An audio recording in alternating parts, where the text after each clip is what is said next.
finally, we're joined here on the pitch at Tim Hortons Field by head coach Bobby Smirniotis of Forge FC. Bobby, how you doing? I'm doing well. It's good to see you. Good to see you. Again, we're here before Toronto FC come to town to play you guys in the 2020 Canadian Championship.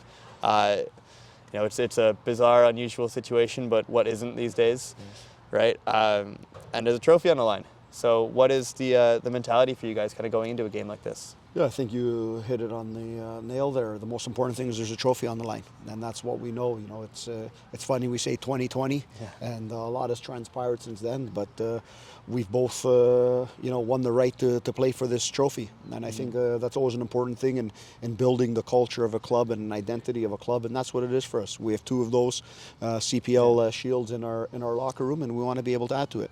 Yeah, I mean, you guys have played in competitions with all sorts of different formats, and I think, Bobby, what you've said pretty much every time is show me a way to get to a trophy, and I'll make my way there.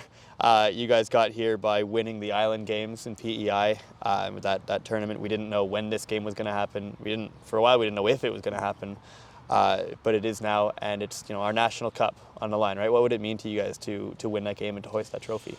Yeah, I think there's a lot of different factors that you look at it. One is adding to the trophy case. Two, it's the first CPL team to compete in a Canadian Championship final, and I think that's special in itself. And now we've got an opportunity to be the first CPL team to be able to do that. And over these 3.5 years, we've been the first CPL team to do a lot of things, and we're blessed for that. And I think that goes down to the work of the players. They've been absolutely excellent, and the team that qualified us for this game, many of those guys aren't here today, and there's new ones here as we've turned over a bit of the squad this year. But I think everyone is looking forward to it. You want to be able to play in these big games, and it's the one thing we've learned as a club, and having played 18 games in the CONCACAF region, 3 finals in the CPL. This is what you train every day for, and having this opportunity, I think, is fantastic, and I think it's going to be an excellent match between two very good teams. It's kind of an interesting big game to earn. You earn it basically by the club being historically good 2 years ago, but 2 years later you're still a good club who feels like you have a chance in this game, right? It's just kind of a mark of maybe the level that you've kind of established at this club. Yeah, I think that's always been the one thing that's important from the beginning. The trophies and the championships are always a byproduct of doing good work. Sometimes different things come along, but the most important thing is we wanted to establish an identity of the way we play, and that way as you move players in and out, because that's the reality of professional sports, you have that constant identity in the way you play. So when you get to these moments, not a lot of things shift. And I think that culture that we've tried to breed since the first day has been successful, and it continues to be to this day. And this year is no different. It's a challenging year to begin the year, like it was last year for us, with quite a few injuries to the squad. But it's about having the right mentality of players, and players that are ready to step in. And that's what we've been doing so far this year. And I think this is going to be an excellent match early on in the season for us to really do something special on that day. Absolutely. And so, the team that you do have this year, the team that you kind of assembled in this offseason, again, it's quite different from the team that you had last year. There's been a few new faces, and obviously injuries haven't helped with some of the key pieces. But, how do you feel that this is sort of starting to come together? Because obviously this game is a little earlier in the season, it's a big one, but how do you think that you're kind of starting to maybe hit a stride a little bit, notwithstanding Montreal? Yeah, I think we've seen a lot of good progress in the team. The one thing we said from going back in 2019, building this team, you've probably got a 2-3 year window with the team, and we're lucky enough to keep most of the team together for 3 years and have an excellent run at things. And this year needed to be a little bit of a reshuffling. But when you have principles, when you have an identity, you reshuffle and you bring in the players to fill those roles. And I think we've done an excellent job with that, as you've got guys getting into a simple but sometimes complicated system of the way we play. But we've seen a lot of positives. This past Wednesday in Montreal was probably not our brightest moment as a club, but those are going to come along, and I think you got a lot to learn from them. And maybe it was a good little shock ahead of this game on Saturday.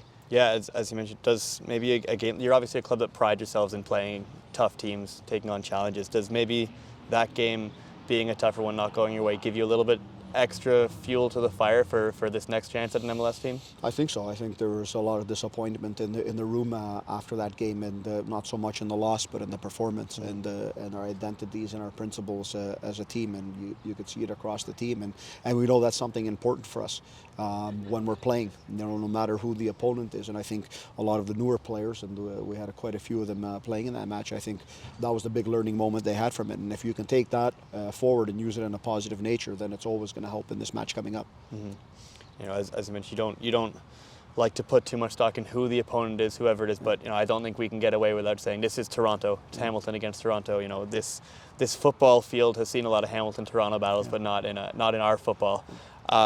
What does this kind of a game mean to you guys, to your fans, to the club?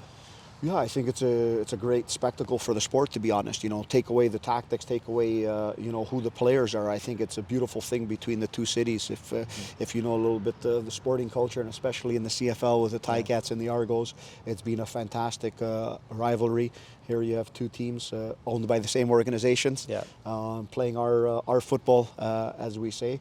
So I think it's a natural extension of that, and I think that's what's going to make it a very special moment, especially for the supporters of both clubs, for the two cities who are very close to each other. And then from our end, it's making sure we make it a very entertaining match on the pitch. Absolutely. Just a couple quick ones here as we're starting to get rained on a little bit. We'll try not to get there's no wind here, but there is no wind. That's good. You know, again, just with Toronto, there's a lot of other connections, you know, between these two clubs. You know, Ashton Morgan comes in this year. Kyle Becker's been here a long time. I think there's a couple other guys in your locker room that have, you know, maybe had a cup of coffee with the academy. And Emery Welshman, of course, played there.